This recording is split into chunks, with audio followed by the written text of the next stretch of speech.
While I was fighting for my life in intensive care, my family was basking in Hawaii, spending my last savings. So I decided to take action. When they returned, they found something near the house that made them call me 73 times. Before we continue, please subscribe to the channel and write in the comments what time it is where you are now. My eyes snapped open to blinding white light. Panic hit first. Where was I? Sharp tubes scraped my throat. Wires clung to my chest like spider webs. I tried to sit up, but my body felt like it belonged to someone else. The room spun. Machines beeped frantically around me. This wasn't my bedroom in the mountains. This was sterile, cold, wrong. I reached for my throat, desperate to remove whatever was choking me, but my arms barely responded. Help, I tried to say, but only a wheeze escaped. Footsteps rushed toward me. A woman in scrubs appeared at my bedside, her face calm but alert. Behind her, more medical staff crowded into the small space. "Mr. Warren, you're safe," she said, her voice steady. "I'm Dr. Green. Please don't try to remove the oxygen tube." Safe? I wasn't safe. I was trapped in this mechanical nightmare, and I couldn't remember how I'd gotten here. Where am I? What happened to me? My voice came out as barely a whisper. "Mr. Warren, you're in the hospital. You had a heart attack 10 days ago. Please stay calm. The worst is behind you." 10 days. The words hit me like a sledgehammer. 10 days of my life, gone. I stared at Dr. Green, searching her face for lies, but found only professional concern. 10 days? Where is my son Dennis? Why isn't he here? Dr. Green's expression shifted slightly. Something flickered in her eyes. Hesitation, maybe discomfort. "Regarding your family. I haven't seen them in recent days. Right now, it's important that you rest." Rest? How could I rest when my son wasn't here? Dennis lived just 20 minutes away. Even if work kept him busy, surely he'd visit his father in the ICU, unless something had happened to him too. The machines around my bed continued their electronic symphony. Through the window, I could see snow-capped peaks in the distance. The familiar silhouette of the Colorado Rockies. At least I was still in Evergreen. Dr. Green checked the monitors, making notes on a tablet. Her movements were efficient, practiced. How many patients like me had she seen? How many confused old men waking up from medical nightmares? "Your heart rhythm is strong," she said, looking back at me. "Your body went through significant trauma, but you're responding well to treatment." I tried to process this information. A heart attack. At 67, I'd always prided myself on my health. 40 years in the mines had kept me strong, and retirement hadn't slowed me down much. But apparently, my body had other plans. "I need to call Dennis," I said. "Your personal effects are in the hospital safe. Once you're a bit stronger, we can arrange for you to use your phone." Personal effects. Like I was already dead. The thought chilled me more than the hospital air conditioning. The next few hours passed in a blur of medical tests and careful monitoring. Nurses came and went, checking my vitals, adjusting medications. Each time someone entered the room, I hoped it might be Dennis. Each time, disappointment settled deeper in my chest. By afternoon, the initial panic had faded, replaced by a different kind of anxiety. Where was my family? Dr. Green's evasive answer troubled me. In all my years, Dennis had never been the type to abandon responsibility. Even as a kid, he'd been reliable, dutiful. Maybe he didn't know about the heart attack. Maybe the hospital hadn't been able to reach him. That had to be it. I watched the mountain shadows lengthen through my window as evening approached. Tomorrow, I decided. Tomorrow I'd insist on getting my phone back. I'd call Dennis myself, clear up this misunderstanding. The nursing staff prepared me for sleep, dimming the lights and reducing the constant chatter of medical equipment. But sleep felt impossible. 10 days. I'd lost 10 days of my life, and my son was nowhere to be found. Something wasn't right. 5 days had transformed me from an invalid into something resembling a human being again. I could sit up without the world spinning. My voice had returned to its normal, gravelly tone, instead of the whispered rasp that had embarrassed me earlier. Dr. Green entered for her afternoon rounds, tablet in hand, wearing the same professional smile that had greeted me every day since I'd awakened. "How are we feeling today, Mr. Warren?" "Much better," I said, and meant it. The fog in my brain had lifted. My hands were steady. Even my appetite had returned, though hospital food left much to be desired.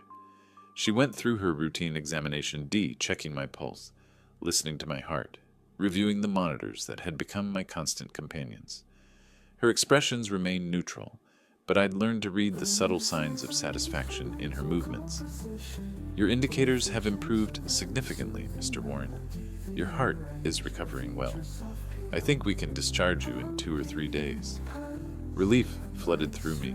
Home, my own bed, my own kitchen, my familiar surroundings in the mountain house I'd shared with Martha for 35 years. That's wonderful news, Doctor. What about my phone? I need to contact my son. Here it is.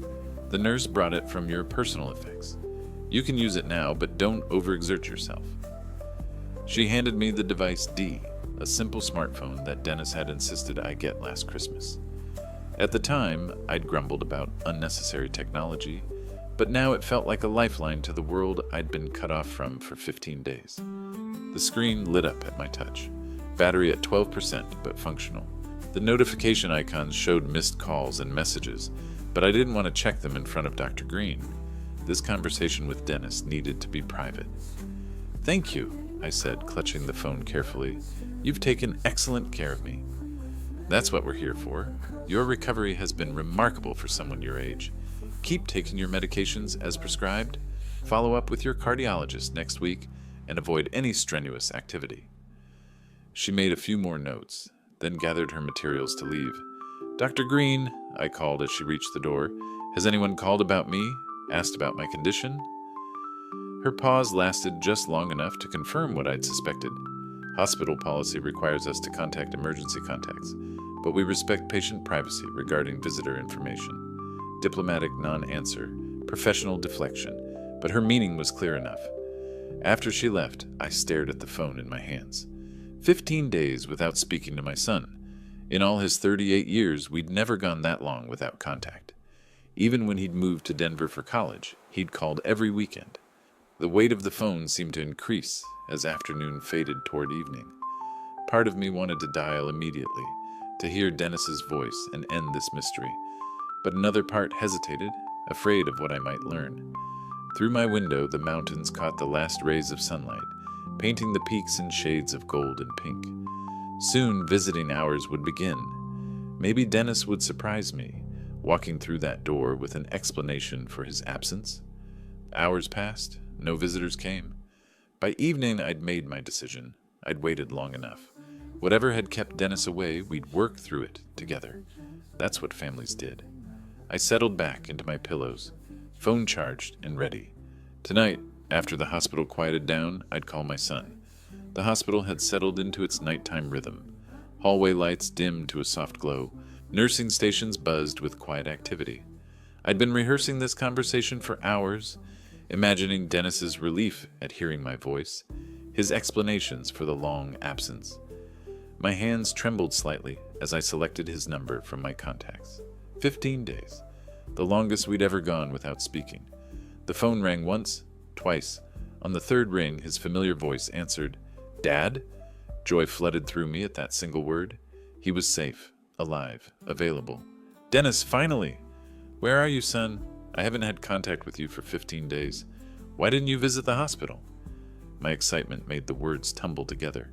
I wanted to tell him everything, the fear, the confusion, the medical staff who'd taken such good care of me. "Listen, Dad, I can't talk long right now. Pris and I are in Hawaii. I took some money from your stash in the basement for tickets. You understand, we needed a vacation." The words hit me like physical blows. Hawaii. Vacation. My money. What? Hawaii? 15 days ago I was dying in the ICU and you were flying off on vacation. Background sounds filtered through the phone connection. De-ocean waves, distant music, the carefree atmosphere of a tropical resort. While I'd been fighting for my life, attached to machines, wondering if I'd survive another day. "Don't be so dramatic, Dad. You can see you're alive. Listen, international calls are expensive here. We'll talk when we get back in a week." The line went dead. I stared at the phone, unable to process what had just happened. The cheerful sounds of Hawaii still echoed in my memory, D-waves lapping against beaches while I'd struggled to breathe through tubes. My money. He'd stolen my money. The emergency fund I'd kept in the basement, saved from decades of mine work, set aside for real emergencies, medical bills, home repairs, end-of-life expenses, money I'd planned to leave him someday when I no longer needed it. He'd taken it for a vacation, while his father lay unconscious in intensive care. The phone trembled in my grip. 15 days of wondering where he was, if something terrible had happened to him. 15 days of nurses asking about family, doctors making gentle inquiries about visitors, the embarrassment of being the patient nobody came to see. All while Dennis sipped tropical drinks, and his wife posted Instagram photos from paradise. My heart monitor began beeping faster, responding to the surge of emotions I couldn't control. Betrayal cut deeper than any physical pain I'd endured. This wasn't the son I'd raised, the boy who'd helped me through Martha's cancer, who'd called every weekend from college. This was a stranger who'd stolen from his dying father. The mountains outside my window looked different now, darker, more forbidding. The familiar peaks that had comforted me for 67 years now seemed like prison walls, trapping me with this horrible knowledge. Dennis would return in a week, expecting everything to be normal, expecting his father to understand, to forgive, to pretend that 15 days of abandonment during a medical emergency was acceptable behavior. But something had changed in me during that phone call. Something fundamental had shifted, like tectonic plates beneath the mountains. I wasn't the same man who'd collapsed with a heart attack 15 days ago. The dial tone droned in my ear long after Dennis had hung up. I held the phone against my chest, feeling my heart pound against the plastic case. The machines around me continued their electronic symphony, but everything else had gone silent. 15 days. 15 days I fought for my life, and he didn't even call to find out if I was alive. Instead, he went into my stash and flew off to have fun. I set the phone on the bedside table with shaking hands. The hospital room felt smaller now, the walls pressing closer. Through the window, Evergreen's mountain peaks stood like silent sentinels against the star-filled sky. Sleep was impossible. Every time I closed my eyes, I heard ocean waves in the background of Dennis's voice, casual, dismissive, like talking to an inconvenience, rather than the father who'd raised him alone after Martha died. The night stretched endlessly. Nurses made their rounds, checking monitors, adjusting IV drips. I pretended to sleep, but my mind was racing through 30 years of memories. 30 years I've been pulling him out of trouble. When he got fired from the auto dealership, I paid 3 months of his mortgage. When he drank away his Christmas bonus, I gave him money for utilities so Pris wouldn't leave him. Every crisis, every mistake, every poor decision, I'd enabled it all. The pattern was so clear now. Dennis would call with a sob story, I'd write a check, and he'd disappear until the next crisis. Martha used to warn me about it before she passed. "You're making him weak, Percy," she'd say. "A man needs to face consequences." But I hadn't listened. I'd kept rescuing him, kept believing he'd eventually grow up and become responsible. Now I understood the truth. He saw me as an ATM, a backup plan, someone who'd always be there to clean up his messes while he lived his carefree life. Well, no more. The anger built slowly through the night, transforming from hurt into something colder, more calculating.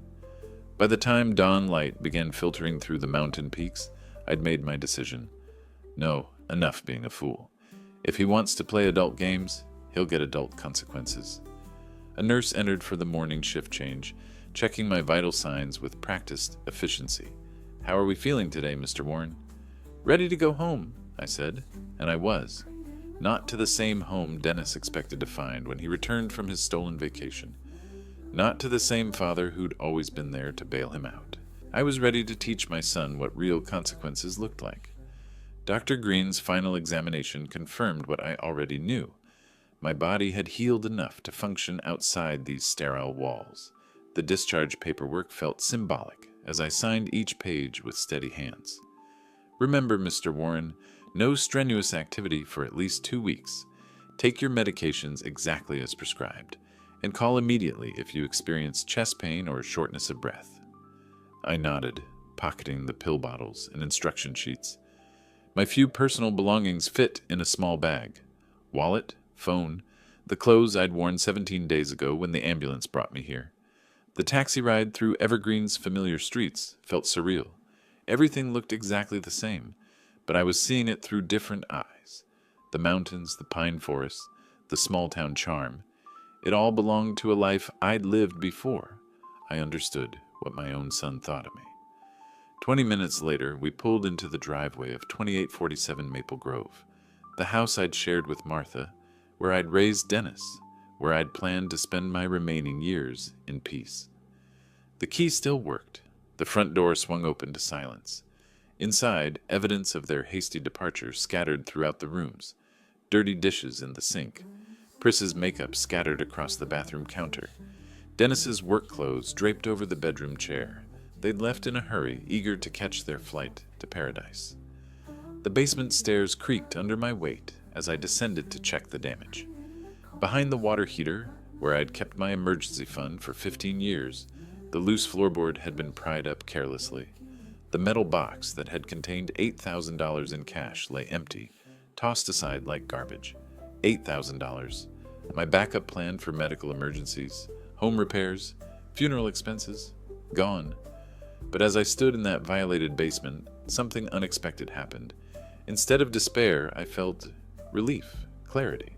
For 30 years, I'd wondered if I was being too harsh in my judgments of Dennis. Maybe he really was trying. Maybe the failures weren't entirely his fault. Maybe I expected too much. Now I knew better. I climbed back upstairs and found Tom Reed's business card in the kitchen drawer.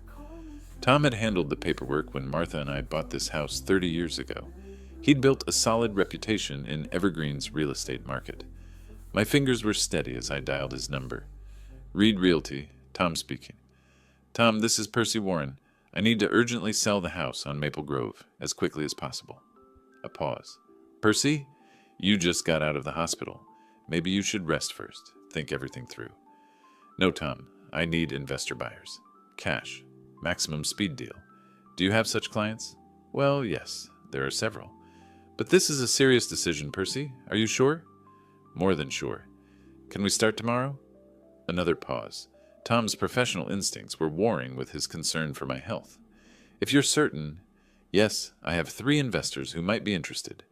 Properties in your neighborhood have been selling well. But Percy, this is your family home. Have you discussed this with Dennis? Dennis is traveling. I'm handling this myself. All right then. I'll make some calls tonight. Set up showings for early next week. You'll need to have the place looking its best. After I hung up, I sat in Martha's old chair and looked around our living room. By the time Dennis returned from Hawaii, this house would belong to someone else. His childhood home, his inheritance, his safety net. Gone. Just like my $8,000. Just like 15 days of my life while I fought to survive. Some lessons I realized could only be learned the hard way. The alarm clock's harsh buzz pulled me from restless sleep at 6 a.m. My first night back in my own bed had been fitful, interrupted by chest pain and the weight of what I'd set in motion. But when I sat up and looked around the bedroom I'd shared with Martha for decades, determination replaced discomfort. 4 days until Dennis returned. 3 days to prepare for Tom's investor showings. The phone rang as I finished my morning coffee. Percy, how are things going with the preparation? Tom's voice carried professional concern. I surveyed the living room with critical eyes. Dust on the mantelpiece, scuff marks on the hardwood floors, the general wear that accumulates when a house becomes just a place to eat and sleep rather than a home. Almost ready. When is the first showing? Tomorrow after lunch. Are you sure everything's ready? You sound tired. I was tired. The physical exertion of yesterday, cleaning, organizing, making the house presentable, had pushed my recovering heart harder than Dr. Green would approve. But time was running short. Everything's under control, Tom. The main thing is speed. After hanging up, I got to work. The living room came first. I moved furniture to vacuum underneath, wiped down every surface, touched up scuff marks with paint I found in the garage. My chest ached after 20 minutes, forcing me to rest on the couch until the discomfort passed. But I kept going. The kitchen required more effort. Years of bachelor cooking had left grease stains I'd stopped noticing. I scrubbed them away methodically, replaced the burned-out light bulb over the sink, tightened the loose handle on the cabinet door that had annoyed Martha for years. By noon, my shirt was soaked with sweat, and my hands shook from exertion. The shortness of breath worried me, but not enough to stop. The bathroom was next. I replaced the cracked tiles around the bathtub, grouted the loose ones, installed a new shower head. Simple repairs I'd been putting off for months became urgent necessities. Each task pushed my physical limits a little further. Each completed repair brought satisfaction that surprised me with its intensity. This wasn't just house preparation, this was erasure. I was systematically removing every trace of the life Dennis expected to inherit. Every improvement made the house more attractive to buyers, more likely to sell quickly for cash. The afternoon brought a call from Tom with updates on interested investors. 3 solid prospects, all cash buyers looking for rental properties in Evergreen's growing market. "The first showing is set for 2 p.m. tomorrow," he said. "You've done good work, Percy. The house shows well." By evening, my entire body ached, but the transformation was remarkable. The house looked better than it had in years, clean, repaired, ready for new owners. I sat in Martha's chair with a glass of water and my evening medications, surveying what might be my last night in this house. Tomorrow, if things went well, I'd accept an offer. By the weekend, Dennis would return from Hawaii to find his inheritance sold. The thought should have brought regret. Instead, I felt only cold satisfaction. Some bridges needed to be burned completely. Tom's sedan pulled into my driveway at exactly 2 o'clock, followed by a sleek BMW with Colorado plates. Through my kitchen window, I watched a woman in an expensive suit emerge from the passenger seat. Polished, professional, carrying a leather portfolio that probably cost more than my monthly pension. My stomach tightened. Everything depended on the next hour. "Percy, meet Sarah Collins," Tom said as I opened the front door. "She specializes in residential investment properties throughout the Front Range." Sarah's handshake was firm, businesslike. Her eyes immediately began cataloging details. The fresh paint on the porch railing, the new welcome mat, the gleaming front windows I'd spent yesterday morning cleaning. "Lovely location," she said, though her tone suggested she was already calculating rental income potential rather than appreciating the mountain views. The tour began in the living room. I'd arranged the furniture to maximize space, removed family photos that might make the house feel too personal for an investor's vision. Sarah took notes on her tablet, measuring rooms with a laser device, checking the condition of hardwood floors I'd spent 2 days refinishing. "Original oak throughout," Tom highlighted. "Percy's maintained this place beautifully." Sarah nodded absently, running her finger along the windowsills I'd scrubbed clean, testing the ceiling fan I'd repaired, opening and closing the closet doors I'd rehung properly. Everything I'd pushed my recovering body to accomplish over the past 3 days. In the kitchen, she examined the updated fixtures, the new backsplash tiles I'd installed despite the chest pain, the spotless appliances. Her expression remained neutral, professional. "The bones are solid," she admitted, checking the water pressure at the sink, "but the market's been challenging lately." My heart rate increased, though whether from anxiety or physical exertion I couldn't tell. The basement inspection worried me most. This was where Dennis had ransacked my savings, where evidence of his betrayal lived in the torn-up floorboards I'd repaired. But Sarah simply noted the furnace condition, the electrical panel upgrades, the dry foundation walls. Back upstairs, she settled into Martha's chair, my thinking chair, and opened her portfolio. "The house is in decent condition, but your price doesn't match the current market. I can offer 40% less." The number hit like a physical blow. 40%. That wasn't negotiation. That was insulting. "That's too low for such a house," Sarah shrugged, closing her portfolio with a snap. "Then look for another buyer. Good luck." She was standing, shaking Tom's hand, walking toward her BMW before I could fully process the rejection. Professional, efficient, completely indifferent to the desperation she'd probably sensed but chose to exploit. Tom lingered after her departure, his face creased with concern. "Percy, don't be discouraged. This is normal for the first showing. Tomorrow we'll try with another client." Tomorrow. Dennis would return tomorrow evening, expecting to find his childhood home waiting like a safety net he could continue abusing indefinitely. Instead, he'd find... What? A father who'd failed to even sell the house he'd threatened to sell? "Who's the next client?" I managed. "Robert Chen.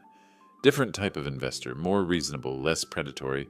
He appreciates quality over quick profits. After Tom left, I sat in my thinking chair and stared at the mountain peaks, visible through windows I'd cleaned with my own hands. 40% less. The insult stung almost as much as the practical failure. But I wasn't done yet. The silence felt heavier after Tom's departure. I remained in Martha's chair, watching afternoon shadows stretch across floors I'd polished until my back screamed in protest. 40%. The number kept echoing in my mind like a taunt. Dennis would return tomorrow evening. 24 hours to salvage a plan that had taken everything I had left. The house around me felt different now. Not like a home I was preparing to sell, but like a fortress under siege. Every improvement I'd made, every hour of painful labor, every compromise with my recovering heart's limitations, all rejected with casual indifference. But Sarah Collins had taught me something valuable.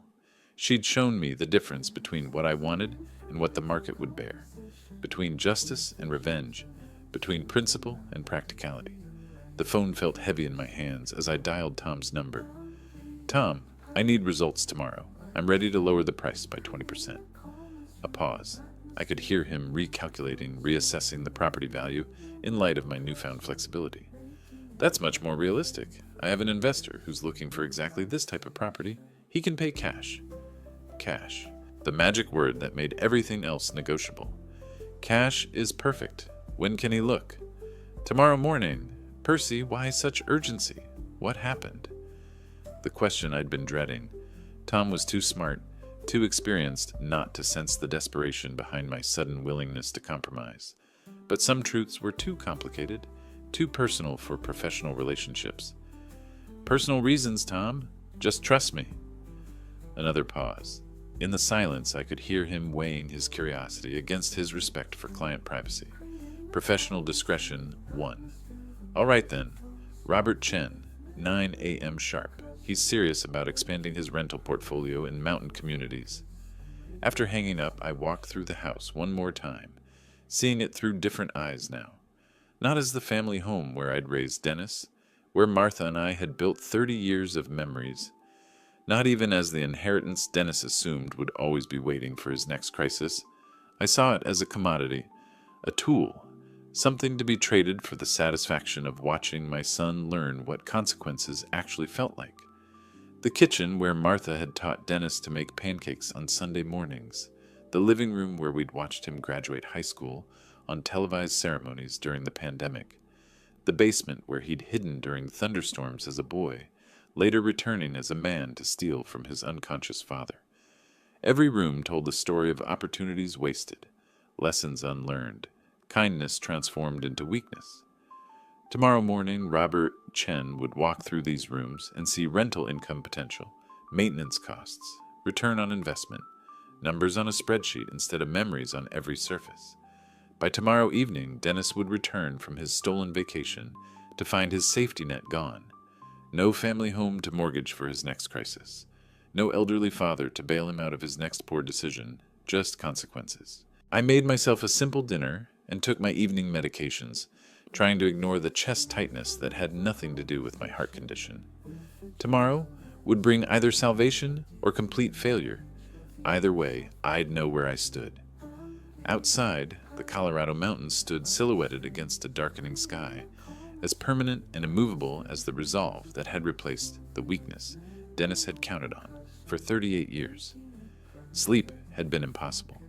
I'd spent the night alternating between Martha's chair and the kitchen window, watching for headlights that might signal Dennis's early return. Every sound, wind through pine trees, distant traffic, the house settling, made my pulse quicken. By dawn, exhaustion and anticipation had merged into a strange clarity. This was the day everything changed, one way or another. At 8:30, I positioned myself at the front window and watched Tom's sedan approach, followed by a modest Subaru with a ski rack, a practical mountain car for a practical investor. Robert Chen looked nothing like Sarah Collins, mid-40s, wearing jeans and a fleece jacket, carrying a worn leather briefcase instead of an expensive portfolio. When he shook my hand, his grip conveyed genuine interest rather than predatory calculation. "Beautiful property," he said, surveying the mountain views before we'd even entered the house. These elevations maintain value better than lower altitude communities. The tour proceeded differently from yesterday's clinical inspection. Robert asked questions about the neighborhood, the history of the house, winter maintenance requirements. He examined the same features Sarah had dismissed, but with appreciation for quality rather than focus on minimal investment. "You've maintained this place well," he observed, running his hand along the banister I'd sanded and stained. "Original craftsmanship like this is rare in newer developments." In the kitchen, he tested cabinet doors, checked the stove's functionality, examined the plumbing connections I'd tightened. His movements suggested someone who understood both construction and rental property management. "The layout works well for families," he noted. "Mountain communities need more quality rental options." The basement inspection went smoothly. Robert focused on mechanical systems, storage capacity, and structural soundness rather than searching for flaws to exploit in negotiations. Back in the living room, he settled onto the couch and opened his briefcase, not for documents, but for a calculator and measurement notebook filled with handwritten observations. "I like the house. Location is excellent. Condition is decent too. I can pay cash, but let's reduce the price another 10%. 10%. Reasonable. Fair even. Is this your final offer?" "Final. And I can close the deal by end of week." End of week. Dennis would return tonight to find his inheritance already sold, the paperwork in motion, his safety net legally dissolved. "Deal! Tom, prepare the documents." Robert's face brightened with genuine satisfaction, not the cold triumph of someone who'd exploited desperation, but the pleasure of a fair transaction that benefited everyone involved. "Excellent. Tomorrow we'll start the paperwork." The handshake felt like an ending and a beginning simultaneously. Tom beamed with professional relief, already making notes about title companies and closing schedules. After they left, I stood in the center of my living room, soon to be Robert Chen's rental property, and felt something I hadn't experienced since Dennis's phone call from Hawaii: complete satisfaction. Not the bitter satisfaction of revenge, but the deeper contentment of a plan executed successfully despite obstacles. I'd adapted when rigidity would have failed. I'd compromised when stubbornness would have cost everything. Most importantly, I'd proven, to myself as much as to Dennis, that this old man still had teeth when pushed too far. The afternoon stretched ahead like a gift. Hours to savor anticipation before the confrontation that would reshape our relationship permanently. Dennis would arrive, expecting the same weak father who'd always been there to clean up his messes. Instead, he'd find a stranger who'd learned the difference between kindness and foolishness.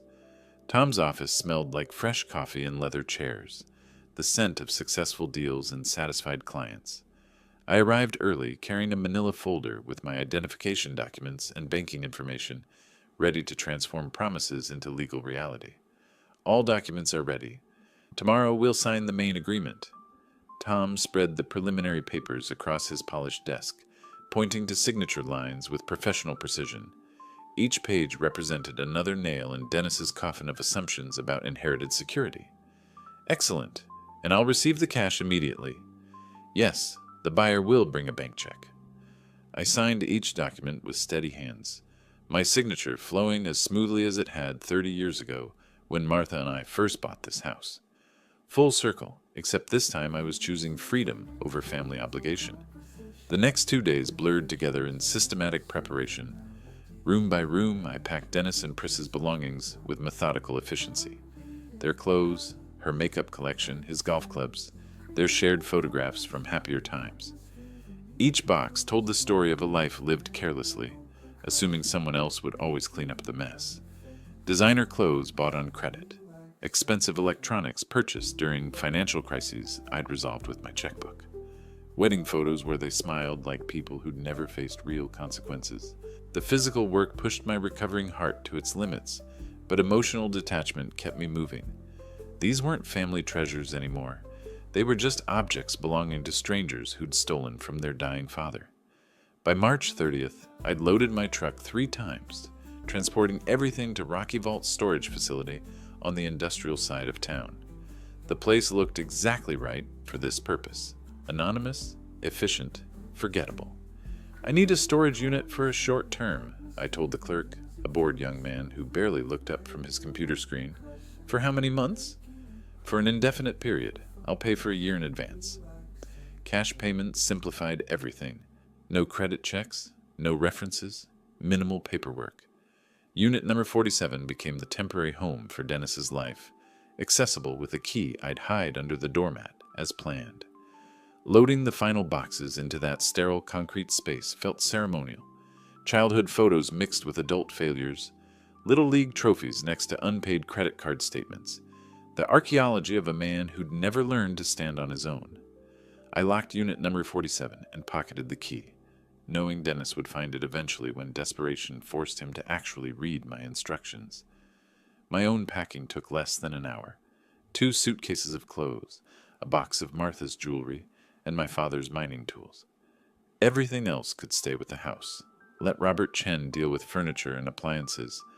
The moving truck I'd rented sat loaded and ready outside the empty house. Tomorrow, after the final papers were signed, I'd drive to the small apartment I'd rented in Willow Creek, a place Dennis would never think to look, in a town where nobody knew our family history. Standing in the doorway of the house where I'd raised my son, I felt no sadness, only the satisfaction of a job well done and justice properly served. Some lessons required complete destruction of old patterns before new growth could begin. The morning felt different, crisp with possibility rather than heavy with obligation.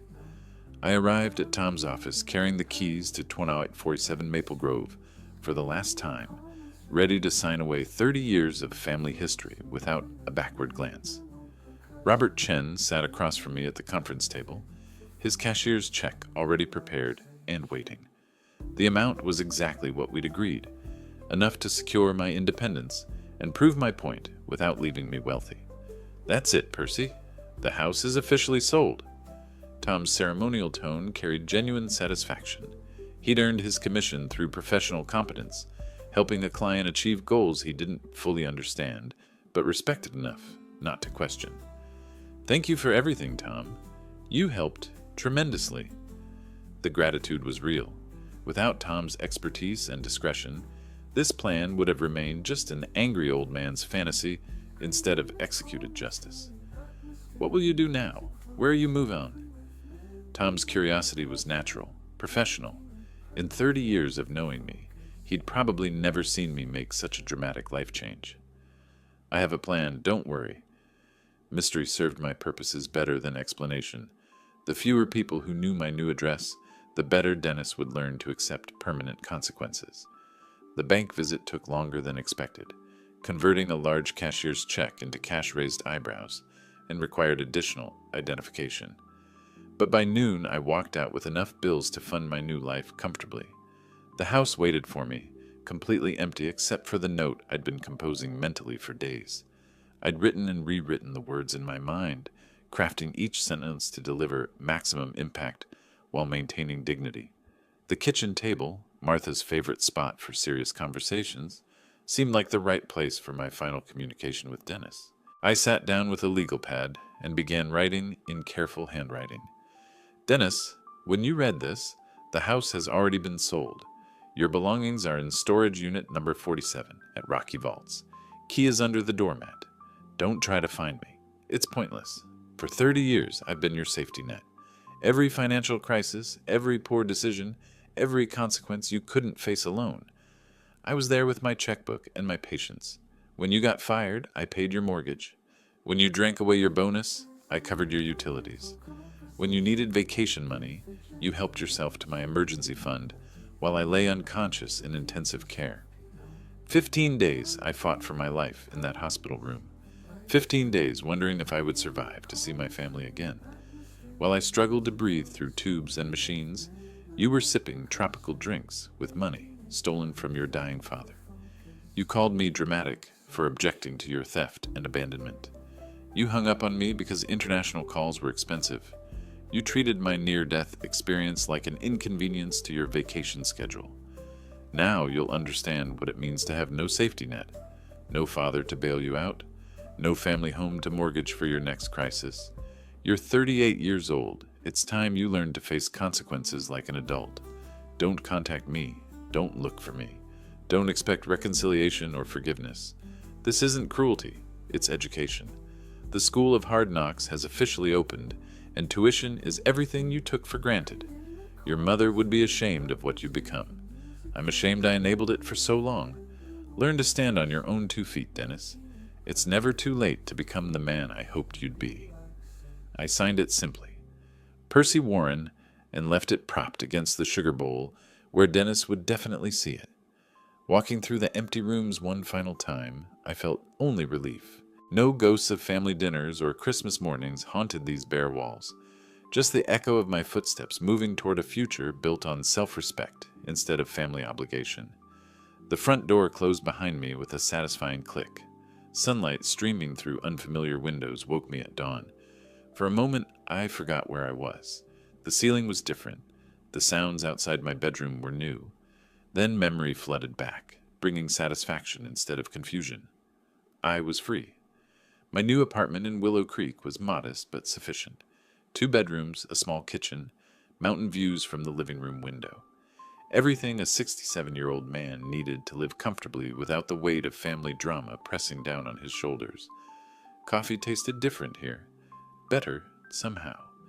The simple pleasure of morning routine without wondering when the next crisis would arrive, when the next desperate phone call would interrupt my peace. At exactly 9:30, my phone began buzzing. The screen showed Dennis's name and number, followed immediately by another call, then another.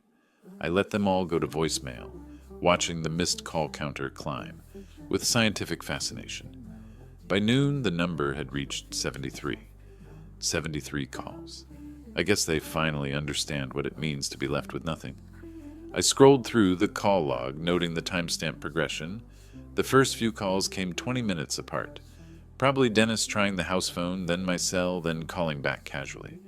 By hour 2, the intervals shortened to 5 minutes. By hour 4, constant desperation. The voicemails painted a predictable picture without my needing to listen. I could imagine Dennis's voice progressing from confusion to anger to panic to pleading. Pris probably grabbing the phone to add her own brand of entitled outrage. None of it mattered anymore. Now they know how it feels to come home and find nothing. Like I found an empty hospital room while they were enjoying themselves with my money.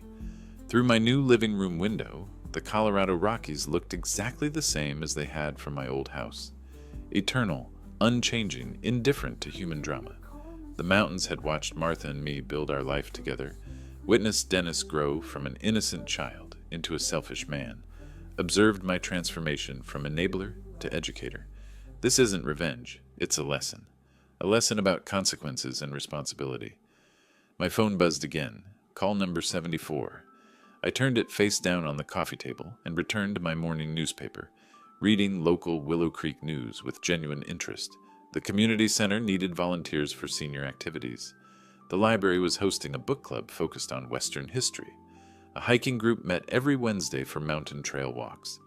Life was beginning again at 67, and it felt like the first honest life I'd lived in decades. The calls would stop eventually. Dennis would exhaust his panic, accept his situation, and start the difficult process of building adult resilience. Or he wouldn't, and he'd spend his remaining years blaming everyone except himself for his problems. Either way, it was no longer my responsibility. I'd spent 30 years trying to raise a man who refused to grow up. Now, finally, Dennis would face the choice every adult must make: learn to stand alone, or fall down and stay there. I hoped he'd choose to stand, but if he didn't, at least I'd know I'd done everything possible to teach him the difference between kindness and weakness. The mountain peaks caught the afternoon light, glowing gold against the blue Colorado sky. Beautiful, permanent, peaceful. Just like the satisfaction settling into my bones as I contemplated a future built on dignity instead of manipulation, respect instead of exploitation, chosen solitude instead of obligated rescue missions. Dennis had taught me an unexpected lesson through his betrayal. Sometimes the greatest gift you can give someone is the chance to succeed or fail entirely on their own merit. At 67, I was finally ready to live for myself. If you like this story, please like this video, subscribe to the channel, and share your impressions of this story in the comments. To listen to the next story, click on the box on the left. Thank you for watching.